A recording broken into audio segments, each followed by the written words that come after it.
Mesdames et messieurs, bonsoir et bienvenue à cette émission d'Info 9. Plusieurs dossiers cheminent dans la municipalité de Taschereau.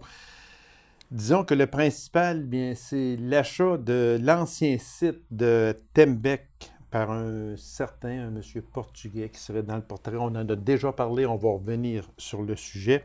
Il nous semble que ce dossier aussi traîne en longueur, mais il y a sûrement des raisons pour lesquelles il n'y a pas d'entente conclue au moment où l'on parle. Alors, la personne la mieux placée pour nous en parler et nous parler de d'autres sujets également de sa municipalité, c'est la mairesse de la municipalité de Taschereau, Mme Manon Luneau. Madame Luneau, bonsoir. Bonsoir. Merci d'avoir accepté cette invitation. Bienvenue, ça fait toujours plaisir d'être ici. Puis, Mme Luneau, bien, je dois le dire, et les autres personnes aussi, là, mais ça m'a... Elle, c'est toujours oui, j'y vais.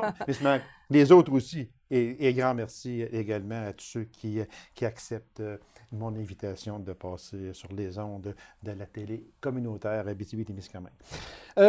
Madame Luneau, je parlais dans mon intro, il me semble que ça fait assez longtemps que l'on parle de ce fameux dossier Calorex qui tarde, qui traîne en longueur un peu, mais je suis certain que ce n'est pas un manque de volonté de finaliser ce dossier-là. Mais qu'est-ce qui se passe? Parce que l'an dernier, à peu près à ce temps-ci, vous étiez près d'un accord.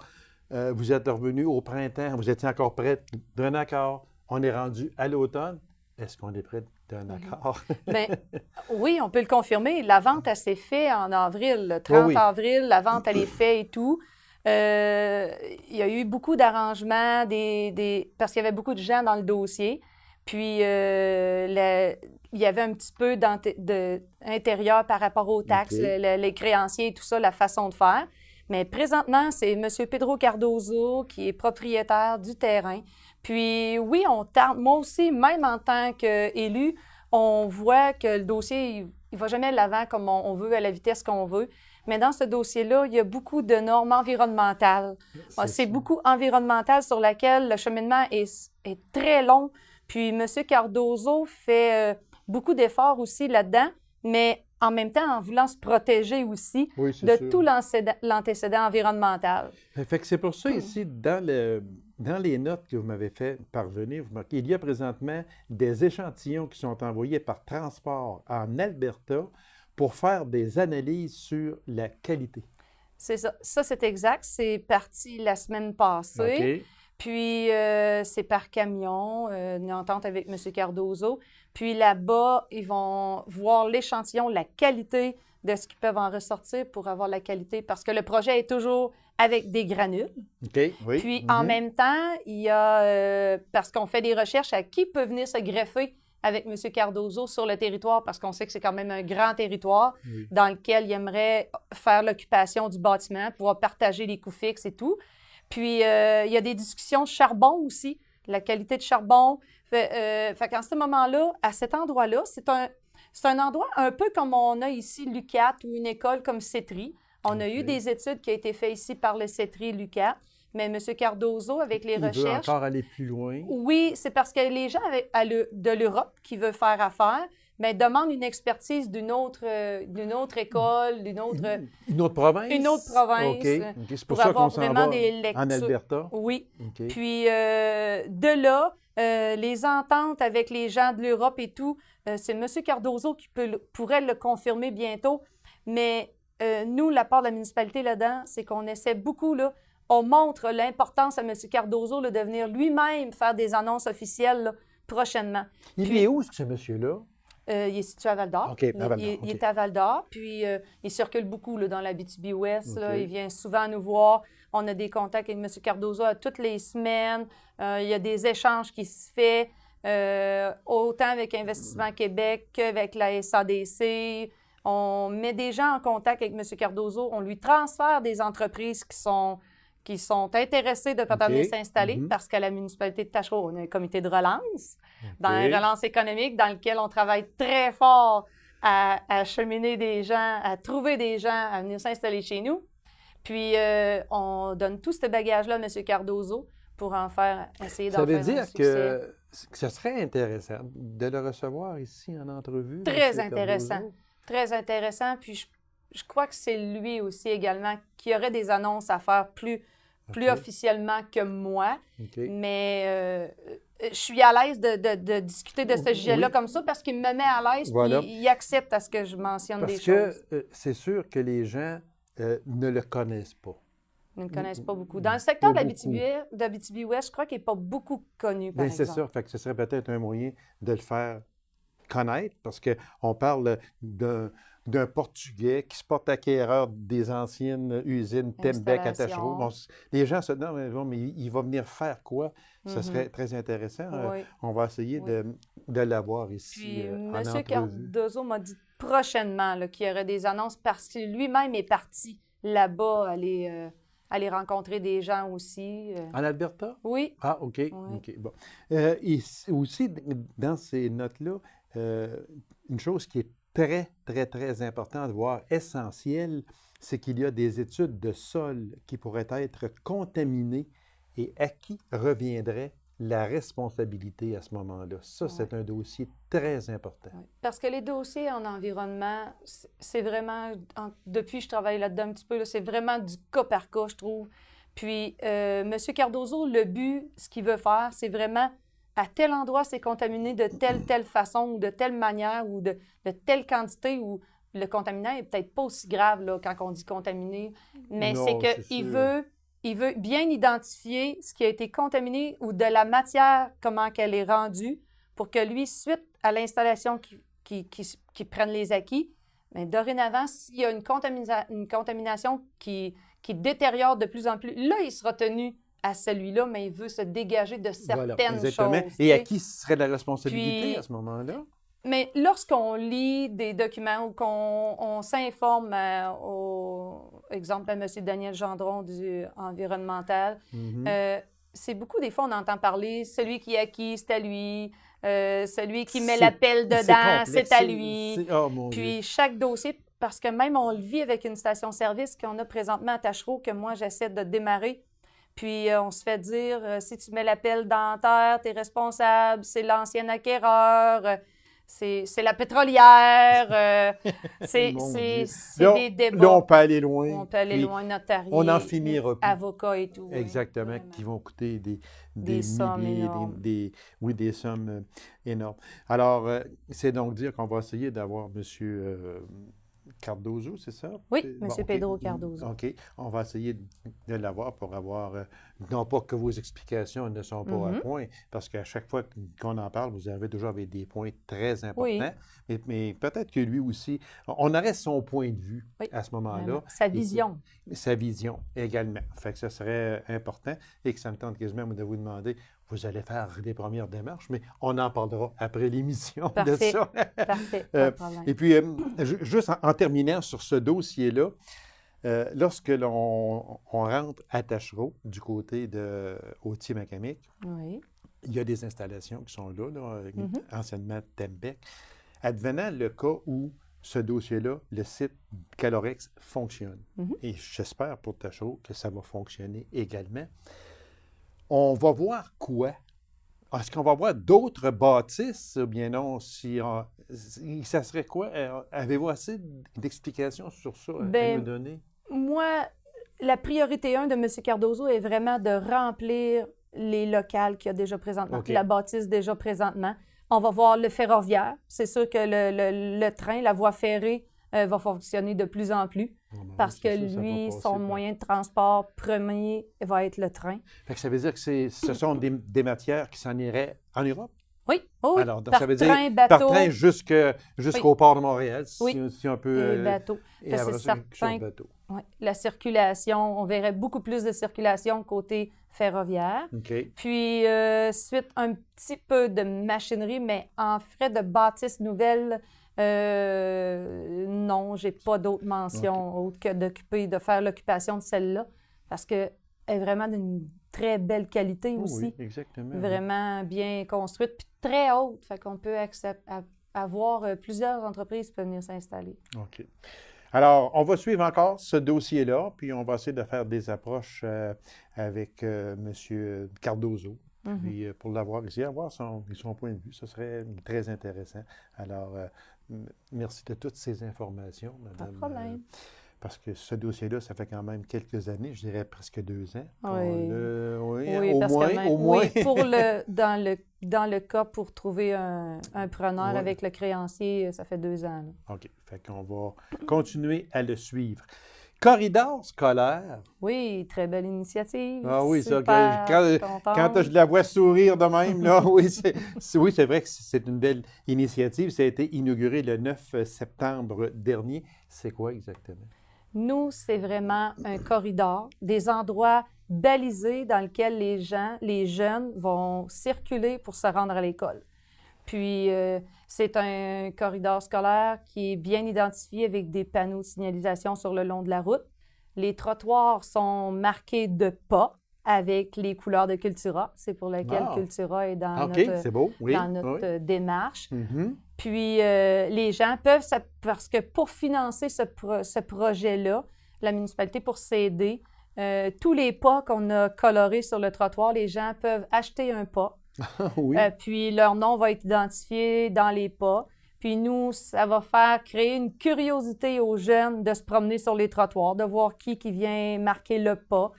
C'est pour inciter les jeunes à vraiment utiliser les trottoirs et non l'accotement, parce qu'il y a tellement de véhicules lourds. Priorité 1 était vraiment les jeunes qui marchent sur les trottoirs. Oui, exactement. Puis le déneigement de la neige, de sensibiliser les gens, les citoyens, à ne pas mettre de neige sur les trottoirs pour que les jeunes puissent utiliser le trottoir. Ça aussi, c'est un fléau, hein, je pense, chez vous. Comme un peu partout ailleurs, on a tendance à mettre sa neige sur le trottoir, chose que l'on ne devrait jamais Nous, faire. c'est parce qu'on a une courbe vraiment particulière dans laquelle les camions lourds descendent ou remontent, puis les jeunes se promènent vraiment sur le long de l'accotement, puis il y a les bancs de neige qui se rajoutent, puis nous, financièrement, la municipalité, on n'a pas les moyens de se payer une machinerie de qualité optimale pour aller chercher un déneigement parfait, mais on va essayer de sensibiliser les gens à ne pas mettre la neige, puis nous, on va essayer de l'entretenir le plus possible. Et puis, la municipalité a fait un investissement de 1 500 dans Oui, présentement, c'est d'environ 1 500 Puis, il faut spécifier là-dedans, c'est vraiment, ce projet-là a été créé avec l'école Bellefeuille, Madame Marjolaine Gagnon, Madeleine Gagnon, Madame Gagnon, qui est directrice, puis des parents, des enfants qui nous ont aidés à créer. Parents bénévoles, c'est important vraiment. Aussi, beaucoup. Puis, en terminant sur ce dossier-là, le pas coûterait combien? Oui. Le fameux pas qu'on parle? Oui, un citoyen peut avoir un pas au coût de 10 Ah, mon Nous, Dieu, il est identifié à son nom. Puis, on a un slogan pour le corridor scolaire qui est « Pas d'accident ». Puis, à l'école, on a une clôture sur laquelle les gens qui vont s'approvisionner d'un pas de 50, 100 ou 200 vont être identifiés de couleurs différentes. Puis, ils vont être démarqués d'une façon différente, là, mais sur la clôture, plus en évidence. C'est un beau projet. Oui. Puis surtout, ce qui est très important de le souligner, c'est que c'est un projet qui mène à la sécurité des enfants. Ça, il faut le dire parce que c'est... Puis le ministère des Transports est avec nous là-dedans, la Sûreté du Québec. Oui, parce que vous êtes sur une route numérotée. Oui, puis on a une belle collaboration. Les invités sont venus à l'inauguration, puis on était vraiment honorés de recevoir les gens du ministère des Transports. Puis... Bien, bravo. Un dernier dossier, et non le moindre. Magasin général, le premier magasin général de M. David Montreuil, qui a été déménagé par l'entreprise Marcel Moreau et par plusieurs citoyens bénévoles. Ça, là, on le voit quand on passe à Taschereau, là. Il est près du lac. Oui. Puis sur la route 111, on le voit. C'est un beau projet.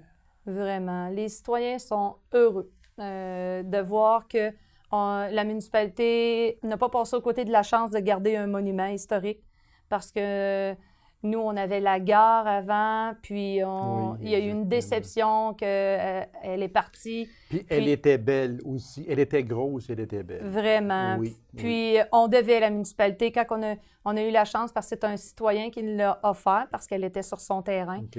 Puis on a eu des ententes avec un citoyen pour pouvoir prendre possession de la bâtisse. Puis on essaie. Présentement, on travaille avec un historien en culture, agriculture, M. Paul Trépanier, OK. pour monter le dossier, pour faire reconnaître le bâtiment patrimoine bâti, puis dans lequel il semble avoir là, des réussites là, exceptionnelles. Puis... Alors, Mme Luneau, il reste à peine une minute. Très vitement, ceux qui auraient des accessoires anciens peuvent nous le remettre. Contacter Mme Chantal Martel à la municipalité. Nous, que ce soit une petite facture, un fanal, n'importe quoi qui se vendait, que M. David Montreuil... 15 secondes. Oui. Écurie hantée, vous ne le faites plus? On ne le fait plus, mais j'invite les gens à se rendre à Authier. On est heureux de voir qu'on a peut-être incité les gens d'Authier à prendre la relève parce que moi, mon travail m'en demandait beaucoup pour continuer l'écurie hantée. Je suis fière de voir que notre idée se propage. Ça continue au moins. Exactement. Oui, bravo. Oui. Alors, Mme Luneau, merci infiniment. Puis on va suivre surtout le dossier Calorex qu'on va suivre de très près. Vous serez toujours la bienvenue à mon émission et je vous remercie beaucoup. Merci. Alors, mesdames et messieurs, courte pause. On vous revient immédiatement après. Restez avec nous.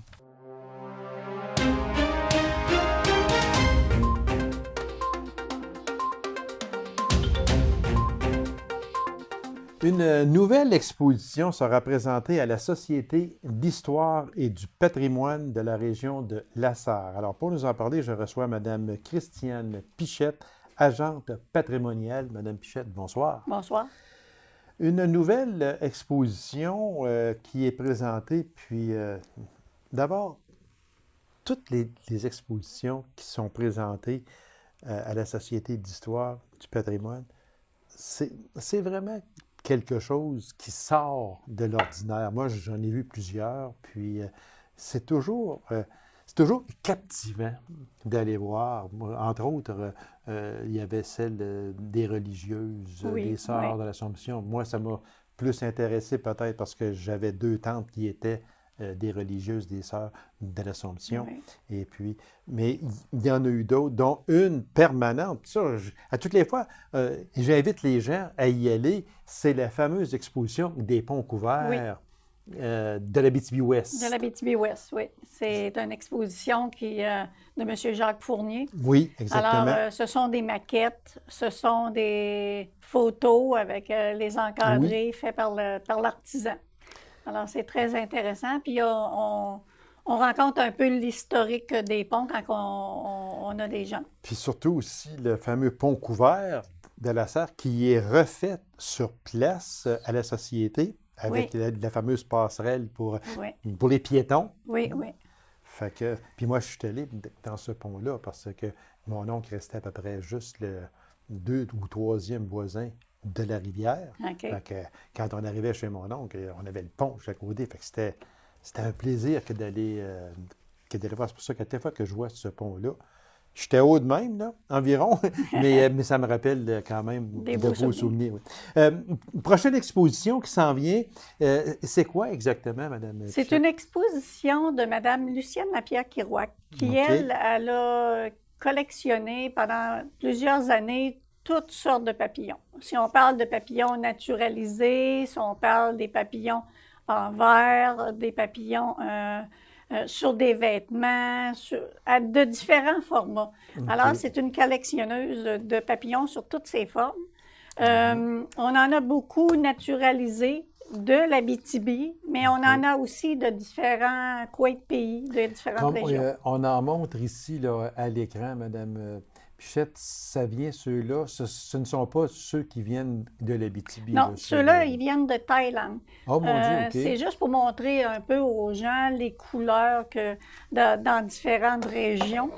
Et ici, en Abitibi, on en a quand même de très beaux. Si on parle du monarque, si on parle... oui. Le papillon lune aussi. Oui, aussi. Et celui-là, j'en ai 2 échantillons de papillon lune, justement, qu'on va pouvoir montrer aux gens. le titre, c'est Une volée de papillons. Oui. C'est bien trouvé comme Parce titre. que, comme je vous dis, la madame, elle a collectionné pendant plusieurs années différents objets. OK. Que ça aille du sac de papier en forme de papillon jusqu'aux vêtements, des linges de table. C'est une collectionneuse, puis il y en a partout dans sa maison. C'est OK. vraiment extraordinaire, là. C'est qui cette madame? C'est Lucienne Lapierre Kirouac. qui vient de quel endroit? Elle vient de la Sarre. Ah, OK, oui. Ça vient de la famille. C'est la sœur à M. Henri-Louis Lapierre Ah, et OK. au Villa. Mhm. Alors, c'est de cette famille-là. C'est une dame qui est très gentille, bien agréable à côtoyer. Et elle m'avait offert ça il y a 2 ans lors de son exposition L'âme de la sagesse, qui était des toiles, des tapisseries japonaises. Ah, OK. Alors, c'était de la broderie japonaise. Alors, elle m'avait montré sa collection de papillons. Puis j'ai dit oui, peut-être qu'à un moment donné, ça serait une bonne idée. Puis comme on est à la fin de Et l'été, voilà, exactement. ça fait un prolongement à notre été, C'est vrai. et un petit clin d'œil à nos papillons. À nos papillons, parce que ici, là, on en a montré qui n'étaient pas abitibiens, si Non. on peut se permettre l'expression. Mais sauf que chez nous, en Abitibi-Témiscamingue, il y a des fameux de beaux papillons. Aussi, Comme je aussi. sais qu'on parle très souvent des monarques, Les monarques qui oui, étaient en très voie de belles. disparition à un certain moment donné, en espérant que ce n'est plus le cas, mais de toute façon. Là, je ne pourrais pas vous donner Oui. l'information là-dessus, mais c'est ce que j'avais entendu dire Oui. moi aussi. Puis s'il y a un papillon qui est beau, c'est bien La le monarque. monarque. Ah oui, C'est- très beau papillon. Et on en voit de toutes les couleurs, de toutes les sortes. Parce que quand on se promène, comme moi j'ai un chalet, donc je suis entouré de bois, puis quand on se promène, là, quand on regarde, qu'on prend la peine de regarder, des papillons, il y en a partout. Il y en a partout, oui. Puis ils sont très colorés. On en Oui. retrouve des jaunes très pâles, on en retrouve des petits bleus, on en retrouve du noir avec du orangé. Alors, il s'agit, comme vous dites, d'avoir l'œil puis Et voilà. de Exactement. découvrir. J'aimerais revenir sur ce que vous avez parlé tantôt, Mme Bichette, c'est que quand vous dites que des objets divers représentant des papillons tels que vêtements, bibelots, cadres et d'autres objets, est-ce que ce sera en exposition? Ça va être en aussi? exposition aussi. OK. Ça va compléter ce qu'il y a de naturalisé, parce qu'elle en a quand même passablement naturalisé.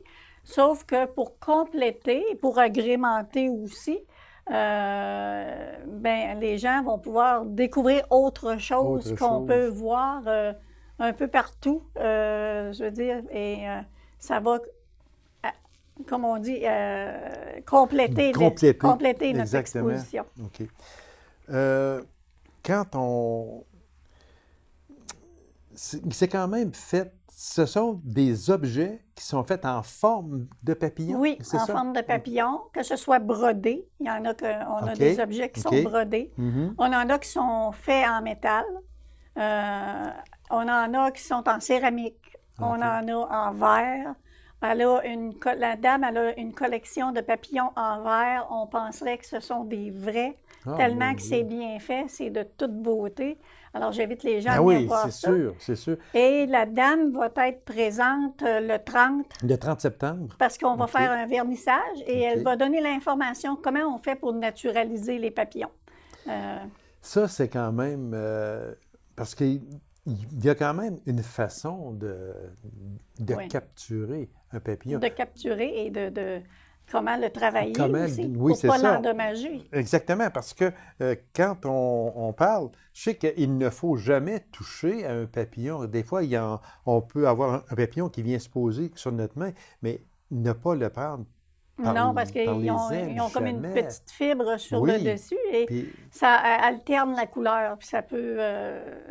il devient moins beau, moins... ils deviennent parce moins que si beaux. on regarde nos doigts, une fois qu'on lui a touché, bien souvent, on a comme une petite poudre Oui, sur les exactement, c'est ça. Alors, Alors, c'est ce qu'il ne faut pas enlever sur doigts. l'aile C'est ça, des c'est papillons.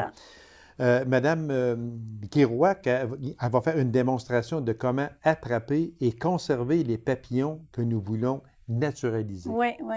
Ça Elle va, aussi, nous, c'est- elle va nous montrer comment on fait pour pour pouvoir les installer dans un encadrement, comment on fait pour les faire sécher, parce qu'il y a une technique pour les faire sécher Sûrement. aussi, pour Sûrement. qu'elles aient une belle forme. Là, Exactement. Là, il faut dire que cette exposition-là, elle débute quand et elle se terminera quand? Elle débute le 30 septembre et se termine le 28 octobre. Le 28 octobre, OK. Et puis, il y a le vernissage qui va avoir lieu le 30 septembre à 14 h, toujours à la Société d'histoire C'est bien ça. à La Sarre, qui est le 187 principal. Oui. C'est tout près de la maison. De la bibliothèque. C'est ça, exactement. Alors, on invite les gens, ceux que ça intéresse, mais quand on regarde juste ce que nous avons ici, on ne peut pas que... On est émerveillé devant tant de beauté. C'est vraiment extraordinaire. Les couleurs, moi, c'est les couleurs dans ça. C'est la forme, parce que quand on regarde, on peut passer à côté d'un papillon sur un arbre et puis on ne le verra même pas. Oui, c'est un fait. Parce C'est un fait. qu'il va se fondre. Et on a des papillons de jour et on a des papillons de nuit Oui, également. également, oui. Alors, c'est sûr que les papillons de nuit sont moins colorés, sont plus dans les tons grisâtres ou beige, mais quand même, ils ont leurs importances à eux aussi. Oui, c'est ça. Les papillons de nuit, il faut qu'ils soient pas trop visibles par rapport aux prédateurs. Oui, c'est ça. Parce que les autres, ils n'ont pas de repos, là. Les prédateurs, exactement. Il reste à peine 2 minutes, Mme Pichette.